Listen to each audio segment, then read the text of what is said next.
अगर आप non filer हैं तो आपके लिए अच्छी खबर नहीं है और फाइलर के लिए अच्छी खबर है।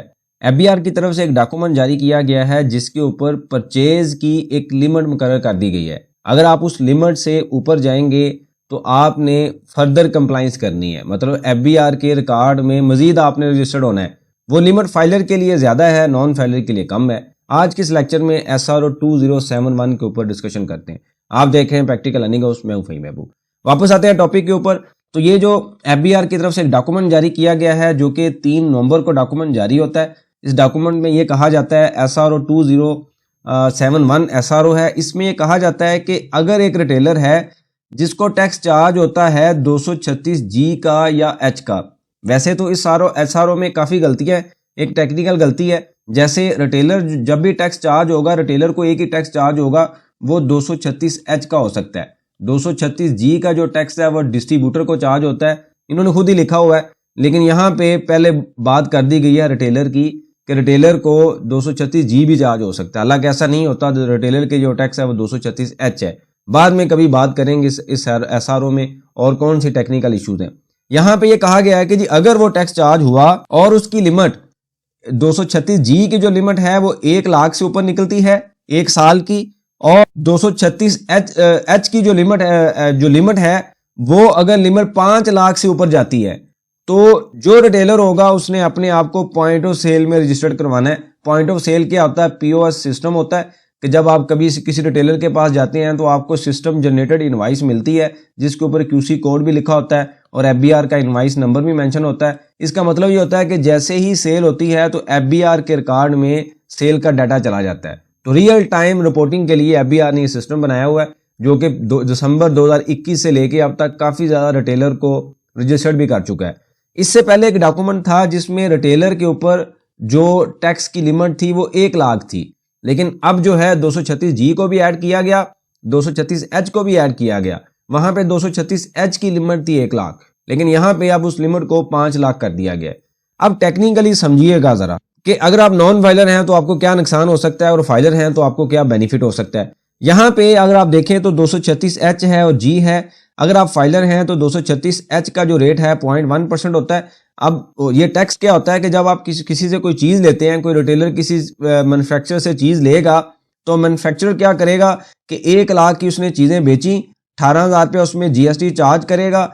1,18,000 के ऊपर एक एडवांस टैक्स चार्ज होगा जो या तो 236H हो सकता है या वो 236G हो सकता है। जो भी एक स्टेटस होगा उसके मुताबिक चार्ज किया जाएगा।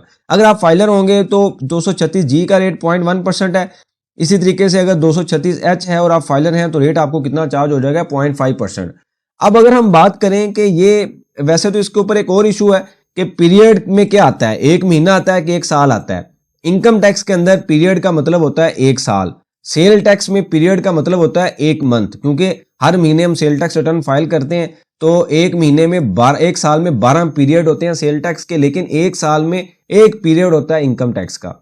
इसके बाद जो लेक्चर बनाएंगे उसके ऊपर टेक्निकल डिस्कशन करेंगे कि इस SRO में और क्या वीकनेसेस हैं। अभी हम अज्यूम कर लेते हैं कि 1 साल की बात हो रही है।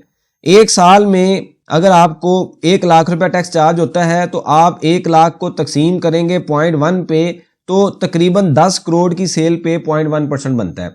इसी तरीके से अगर आपको जो टैक्स है वो 236H का 0.5% चार्ज होता है तो 10 करोड़ की सेल के ऊपर 5 लाख रुपया टैक्स चार्ज होता है। अगर तो आप फाइलर हैं तो आपके लिए रेट कम है, मतलब ये है कि आपका चूंकि रेट विदहोल्डिंग कम है, जब विदहोल्डिंग रेट जो है वो कम होगा तो आपकी जो टर्नओवर की वैल्यू है वो बढ़ जाएगी, क्योंकि लिमिट तो ये है ना कि 1 लाख चार्ज होना चाहिए। तो 10 करोड़ की सेल होगी यानी कि आपकी परचेज होगी तो आपको 1 लाख टैक्स चार्ज होगा। 10 करोड़ की परचेज होगी तो रिटेलर के लिए 5 लाख रुपया टैक्स चार्ज होगा। तो ये तो उन लोगों के लिए है जो फाइलर हैं। इन कुछ रिटेलर ऐसे भी हैं जो कि सेल टैक्स में रजिस्टर्ड नहीं है लेकिन वो फाइलर जरूर है। कुछ रिटेलर ऐसे भी हैं जो सेल टैक्स में भी रजिस्टर्ड है और फाइलर भी है और उनका पॉइंट ऑफ सेल भी नहीं है, ये उनके लिए बेनिफिट है। अब आप आ जाए नीचे, यहाँ पे वो क्या कहता है कि अगर आप नॉन फाइलर हैं तो 236G का रेट आपके लिए हो जाएगा 2%। इसी तरीके से 236H का रेट हो जाएगा 2.5% नॉन फाइलर के लिए। तो ये तो अमाउंट वही रहेगी। तो इस केस में 1 लाख को तकसीम करेंगे आप 2% पे तो वैल्यू आएगी 5 मिलियन 50 लाख, यानी कि अगर आप 50 लाख की परचेज करेंगे तो आपको 1 लाख तक टैक्स चार्ज हो जाएगा अगर आप नॉन फाइलर हैं। इसी तरीके से अगर आप 2 करोड़ की परचेज करेंगे तो आपको 5 लाख तक टैक्स चार्ज हो जाएगा अगर आप नॉन फाइलर हैं, क्योंकि रेट ज्यादा है। 2 करोड़ को ज़रब देंगे 2.5% पे तो जो वैल्यू आएगी वो 5 लाख आ जाएगी। इसका मतलब क्या हुआ कि अगर आप नॉन फाइलर हैं तो आप अगर डिस्ट्रीब्यूटर हैं, या इसके अलावा मैं डिस्ट्रीब्यूटर का वर्ड इस वजह से यूज कर रहा हूं, 236G का जो टैक्स है डिस्ट्रीब्यूटर पर चार्ज होता है। मैं हम रिटेलर के ऊपर डिस्कशन कर लेते हैं कि अगर आप नॉन फाइलर हैं और रिटेलर हैं, आपने अगर 20 यानी कि 2 करोड़ की परचेज कर ली और आप नॉन फाइलर हैं तो FBR आपके पीछे भागा भागा आ जाएगा, भाई अपने आप को पॉइंट ऑफ सेल के साथ भी रजिस्टर्ड कराओ। पॉइंट ऑफ सेल में रजिस्टर होने का मतलब है कि आप सेल्स टैक्स में भी रजिस्टर्ड हो जाएंगे। जब सेल टैक्स में रजिस्टर्ड होंगे तो हर महीने आपने एक टैक्स रिटर्न भी फाइल करनी होगी। आपके लिए नए मसले क्रिएट हो जाएंगे, आपने सेल टैक्स रिटर्न भी फाइल करनी है, इनकम टैक्स रिटर्न भी फाइल करनी है, ठीक है, क्योंकि आप उस नेट में आ जाएंगे। लेकिन अगर आप होंगे फाइलर तो आपके लिए एक लिमिट अवेलेबल होगी पॉइंट ऑफ सेल में अपने आप को रजिस्टर्ड ना करवाने की। वो क्या लिमिट होगी?